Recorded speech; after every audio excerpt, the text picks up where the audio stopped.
오늘서부터는 욥기서 1장 말씀, 고난 중에도 찬송하자 이런 제목으로 같이 이제 은혜 나누겠습니다. 이 욥기서는 고난의 문제를 통해서 하나님께서 과연 이 땅과 이 세상을 어떻게 다스리고 계시며 하나님은 어떤 분이신가 하는 것을 제시합니다. 이 땅에 살아가는 우리 인생들은요, 고난에서 누구든지 자유롭지 못합니다. 어느 누구도 나는 고난이 없다, 앞으로 없을 것이다, 이렇게 장담하지 못해요. 그러므로 욥기서를 통해서 고난에 대해 우리가 어떻게 대처해야 할 것인가를 배우는 것은 대단히 중요하다고 볼 수가 있습니다. 먼저 오늘 욥이라고 하는 사람의 프로필을 좀 살펴보도록 하겠습니다. 먼저 영적인 면입니다. 1절을 보면 욥은 온전하고 정직하고 하나님을 경외하고 악에서 떠난 자라 이렇게 말씀을 하고 있습니다. 우스 땅에 욥이라 불리는 사람이 있었는데 그 사람은 온전하고 정직하여 하나님을 경외하며 악에서 떠난 자더라. 여기서 온전하다고 하는 말은 퍼펙트하다는 말이 아닙니다. 흠이 없다는 말이죠. 욥은 흠이 없고 정직하고 하나님을 두려워할 줄 알았고 악에서 떠난 자였습니다. 여기서 악에서 이제 떠난 자라는 그런 말은요, 악을 멀리하는 자라는 뜻입니다. 악을 어떻게 해서든지 피해보려고 애쓰는 그런 사람이죠. 악을 한 번도 저지르지 않은 사람이라고 보진 않고 악에서 떠나려고 하는 사람.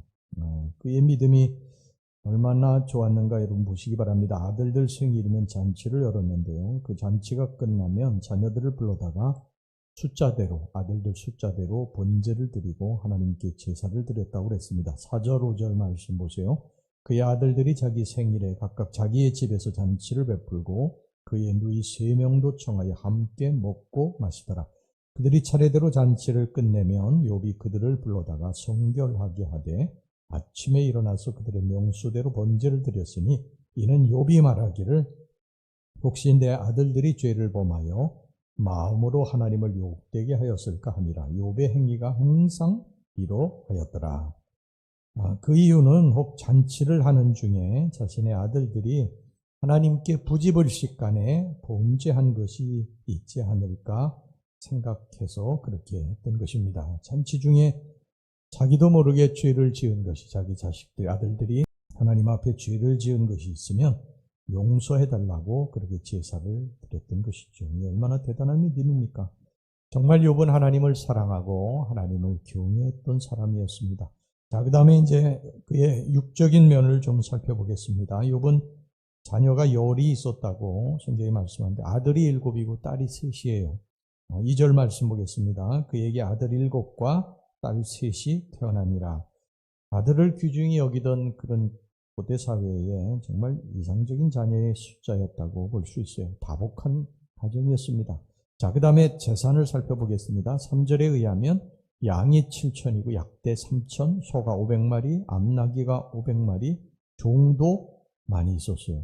그러니까 성경에 보면 그를 동방의 가장 부유한 자였다, 그렇게 기록을 하고 있습니다. 이 재산이 지금으로 치면 얼마나 되는지는 잘 모르겠습니다만 대충 따져봐도요, 수백억의 재산가가 되지 않겠나 생각이 듭니다. 여하튼 욥은 이렇게 영적으로도 하나님 앞에 한 점 부끄러움이 없고 흠이 없는 사람이었고, 육적으로도 자녀들의 축복, 또 건강의 축복, 물질의 축복을 받은 사람이었습니다. 모든 사람이 다 욥을 부러워했어요. 욥에게는 걱정거리가 없었습니다. 근심도 없었어요. 그런데 그에게 예상치 못한 고난이 닥쳐오게 됩니다. 우리의 삶도 그렇죠. 그냥 평탄하게 잘 된다. 그런데 어느 날 갑자기 풍랑이 불어닥치게 되죠. 욥이 그랬던 거예요. 하루아침에 재산이 다 없어졌어요. 스밧 사람, 갈대아 사람이 와서 재산을 다 약탈해 갔습니다. 여기 그리고 하늘에서 불이 내려와서 그 많던 종들도 다 죽었다고 말씀하고 있어요. 14절에서부터 17절, 사환이 욥에게 와서 이르되 소는 밭을 갈고 나귀는 곁에서 풀을 먹는데 스밧 사람이 갑자기 이르러 그들을 빼앗고 칼로 종들을 죽였나이다. 나만 홀로 피하였으므로 주인께 아래로 왔나이다. 그가 아직 말하는 동안에 또 한 사람이 와서 아뢰되 하나님의 불이 하늘에서 떨어져서 양과 종들을 살라버렸나이다. 나만 홀로 피하였으므로 주인께 아래로 왔나이다. 그가 아직 말하는 동안에 또 한 사람이 왔어 아래되 갈대아 사람이 새 무리를 지어 갑자기 낙타에게 달려들어 그것을 빼앗으며 칼로 종들을 죽였나이다. 나만 홀로 피하였으므로 주인께 아래로 왔나이다. 고난이 여기서 그치지 않아요. 고난이라고 하는 것은요, 올 때 항상 보면 친구들과 어깨동무하고 온대요. 그런 옛말이 있습니다. 그러니까 고난이 한 번 오고 그치는 거예요. 계속 고난이 계속이 됐어요. 낙심 중에 있는 욥에게 또 다른 비보가 날라들었는데 욥의 자녀들이 10남매가 다 집에 깔려 죽었다는 것이었습니다. 18절에서 19절 보세요. 그가 아직 말하는 동안에 또 한 사람이 와서 아뢰되 주인의 자녀들이 그들의 맏아들의 집에서 음식을 먹으며 포도주를 마시는데 거친들에서 큰 바람이 와서 침대의 모퉁이를 치매 그 청년들 위에 무너짐으로 그들이 죽었나이다. 나만 홀로 피하였으므로 주인께 아래로 왔나이다 한지라. 여러분 어떻게 이런 일이 일어날 수 있죠? 욥과 같이 이렇게 믿음이 좋고 하나님을 경외하고 악에서 떠나서 살려고 애를 쓰고 자식들도 믿음과 신앙으로 키우려고 하는 이 욥에게 어떻게 이런 고난이 닥칠 수가 있습니다. 하나님이 살아계신다고 한다면 어떻게 이런 욥과 같은 사람에게 고난이 올 수 있을까? 여러분 이것이 지금도 그렇습니다. 지금도 하나님 잘 믿는 백성이 정말 그렇게 영적으로 기도하고 믿음으로 살려고 하는 사람이 왜 고난이 닥칠까? 악을 행하고 세상에 방탕하고 그런 사람에게 고난이 오면 그건 이해할 수 있어요. 그런데 정말 하나님 잘 믿고 믿음으로 살려고 하고 기도하고 신실한 사람에게 왜 이런 고난이 닥치게 될까? 성경에도 보면 그런 문제로 씨름한 선지자가 있죠. 바로 하박국 선지자입니다. 하박국 선지자가 왜 의인에게 고난이 옵니까? 하나님 앞에 물어봤어요. 왜 악인은 형통하고 의인에겐 고난이 옵니까? 이 문제를 가지고 하나님께 따지듯 물었는데 여기에 하나님이 이렇게 말씀하십니다. 의인은 믿음으로 말미암아 살리라. 어떻게 보면 참 뚱땅지 같은 말씀을 하셨는데 여기에 여러분 진리가 있습니다. 하나님 믿는 백성들은 아무리 고난이 와도 아무리 어려움이 와도 내가 이해할 수 없는 고난이 내게 닥친다 할지라도 결국은 일어나더라. 결국은 다시 일어서더라는 것입니다. 무엇으로? 믿음으로. 그래서 의인은 믿음으로 말미암아 살리라. 그래서 이 하박국 선지자가 나중에 그걸 깨닫고요. 하박국서 3장 17절 18절에서 이렇게 고백하죠. 비록 무화과 나무가 무성치 못하며 포도나무에 열매가 없으며 감람나무에 소출이 없으며 밭에 식물이 없으며 우리의 양이 없으며 외양간에 소가 없을지라도 나는 여호와를 인하여 즐거워하며 나의 구원의 하나님을 인하여 기뻐하리로다. 여러분 하나님 잘 믿는 사람에게도요. 얼마든지 이런 고난이 올 수 있어요. 하나님 잘 믿는 평안했던 가정에 갑자기 고난이 닥칠 수 있어요. 교통사고, 또 사업의 실패, 물질의 어려움, 질병, 여러 가지 고난이 옵니다. 그때 우리는 이렇게 외치죠. 왜 하필 하나님 나에게 이런 고난을 주십니까? 왜 하필 저희 집입니까? 제가 하나님께 무엇을 그렇게 잘못했기에 이런 고난을 주십니까? 근데 여러분 우리가 꼭 하나님께 범죄해서 이런 고난이 오는 것은 아니에요. 여기 성경에도 보면 욥의 고난이 온 것은요. 하나님과 사탄이 내기를 하지 않습니까? 욥이 하나님을 경외하는 것은 하나님이 그에게 축복을 해줘 주셨기 때문이지 그가 고난을 당한다면 틀림없이 아마 하나님 원망하고 떠날 것이라고 그렇게 사탄이 하나님께 시비를 걸어오죠. 9절 10절 보세요. 사탄이 여호와께 대답하여 이르되 욥이 어찌 까닭없이 하나님을 경외하리까? 주께서 그와 그의 집과 그의 모든 소유물을 울타리로 두르심 때문이 아니니까. 주께서 그의 손으로 하는 바를 복되게 하사 그의 소유물이 땅에 넘치게 하셨음이니이다. 이것을 보면 사탄 마귀는요, 우리 하나님 믿는 백성들이 축복받고 잘 사는 것을 절대 좋아하지 않는다. 이걸 보면 알 수 있죠. 이에 대해서 하나님께서는 욥을 한번 시험해 보라고 그러셨어요. 그의 재산, 자식들을 한번 거두어 가보라고 하셨습니다. 그래도 그가 나를 경외하는지 안 하는지 보라는 것입니다. 대신 그의 생명은 건드리면 안 된다고 말씀하셨어요. 12절 보세요. 여호와께서 사탄에게 이르시되 내가 그의 소유물을 다 네 손에 맡기노라. 다만 그의 몸에는 네 손을 대지 말지니라. 사탄이 곧 여호와 앞에서 물러가니라. 이 준비하는 것이죠. 사탄이 이제 욥에게 고난을 주죠. 그래서 이제 사탄이 욥의 재산, 욥의 자녀들을 다 거두어 갔습니다. 사탄은 지금 이제 무엇을 바라고 있는 것입니까?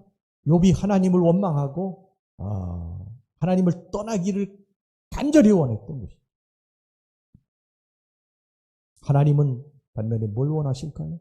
욥이 끝까지 견뎌주기를, 믿음으로 견뎌주기를 원하셨을 것입니다. 근데 여러분, 욥에게 이런 고난이 왔어요. 재산도 자녀들도 다 이제 사라지게 되고, 나중에 보면 몸에 질병까지도 오게 되는데, 그 자리에서 사탄의 기대와는 달리 이렇게 욥이 고백을 해요. 21절 22절 보세요.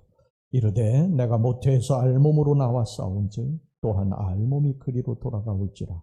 주신 이도 여호와시오 거두신 이도 여호와시오니 여호와의 이름이 찬송을 받으실지니이다 하고, 이 모든 일에 욥이 범죄하지 아니하고 하나님을 향하여 원망하지 아니하니라.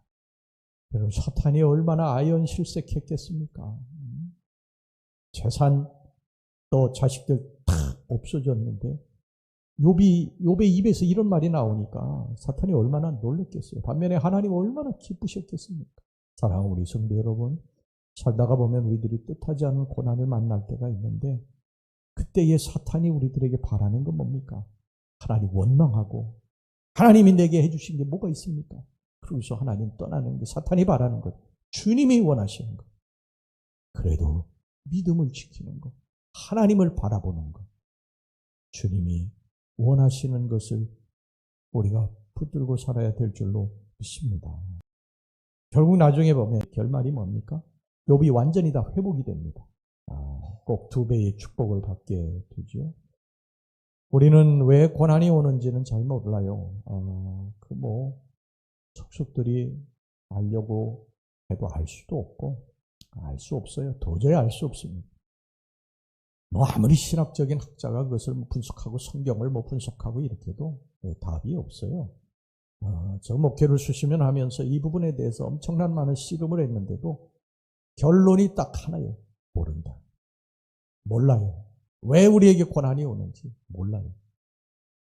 그런데 한 가지만은 분명합니다. 우리가 이 고난 속에서도 하나님을 끝까지 붙들어야 된다. 하박국 선지자에게 하나님 말씀하신 것처럼 의인은 믿음으로 말미암아 살 것이다. 우리가 믿음으로 다시 거기서 일어나는 것입니다. 내 상황과 형편이 그냥 그대로 있어도 거기서 일어나는 거예요. 하나님을 또 찬양하는 것입니다. 내가 감옥 같은 인생이라 할지라도 바울과 실라처럼 한밤중에 이런 하나님을 찬양하고 감사하듯이 우리는 그 속에서 하나님 찬양하고 감사하는 것입니다. 하나님 왜 이런 일이 내게 일어난지 난 모릅니다. 그러나 하나님 믿습니다. 하나님 믿습니다. 하나님이 길을 열어주실 것을 믿습니다. 하나님이 잘되게 해주실 것을 믿습니다. 하나님 사랑합니다. 하나님 찬양하고 감사할 때 언젠가 반드시 여러분 우리의 삶에 감옥과 같은 인생이 열려지는 역사가 일어나게 될 줄로 믿습니다. 기도하겠습니다. 하나님 아버지, 저희들이 이제 오늘부터 욥기서를 같이 살펴보려고 합니다. 이 고난의 문제를 통해서 하나님께서 과연 이 땅과 이 세상을 어떻게 다스리고 계시고 하나님 과연 어떤 분이신가를 저희들 알기를 원합니다. 하나님, 우리들이 고난 속에 있습니다. 힘들고 어렵습니다. 그러나 낙심하지 말게 하시고 이 속에서 하나님을 믿고 우리가 분연히 일어나서 하나님 찬송하며 살게 하여 주시옵소서. 예수님의 이름으로 기도하옵나이다. 아멘.